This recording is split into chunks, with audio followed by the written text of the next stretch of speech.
Welcome, folks. Today we are discussing Amartya Sen's insightful exploration of identity in his book, Identity and Violence.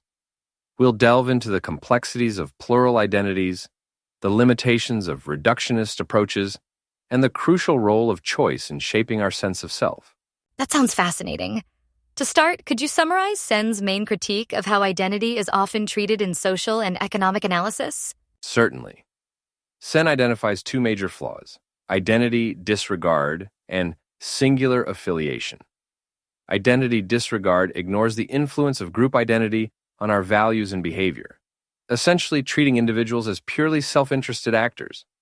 This, he argues, creates a simplistic and unrealistic model of human behavior, neglecting the motivations that drive individuals beyond pure self-interest. Singular affiliation, on the other hand, assumes that each person belongs to only one significant group, overlooking the multifaceted nature of human identity. This simplification, Sen contends, can be misleading and even harmful, potentially fueling social tensions and violence. I see. So he's arguing against these overly simplistic views of identity. But how does Sen propose we should understand identity instead? Sen advocates for a more nuanced understanding of identity as robustly plural. He uses his own identity as an example. He's simultaneously Asian, Indian, Bengali, an economist, an author, a feminist, and so on. He emphasizes that these identities are not mutually exclusive. Their relative importance depends on the context. It's not about choosing one identity over all others, but rather about navigating the complexities of multiple affiliations and prioritizing them according to the situation. It's a dynamic process. That makes sense. But doesn't this lead to potential conflicts between different identities? How does Sen address that? Absolutely.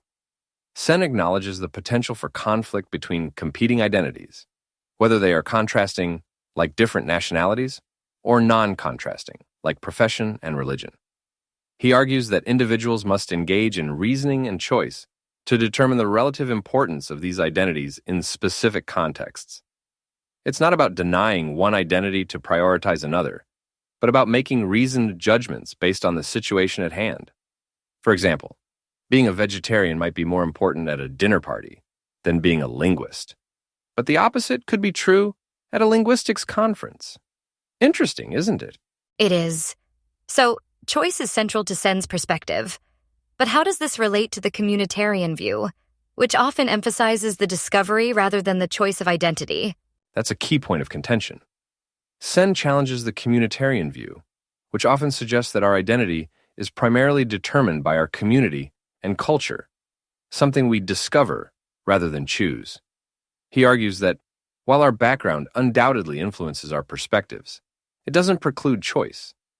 Even within a specific community, there's often internal variation and the possibility of questioning and challenging established norms.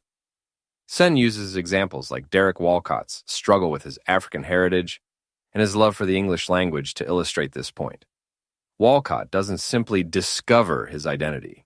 He actively navigates the complexities of his multiple affiliations. So, Sen is essentially arguing for a more agency-based understanding of identity, where individuals actively shape their sense of self rather than passively accepting a predetermined identity?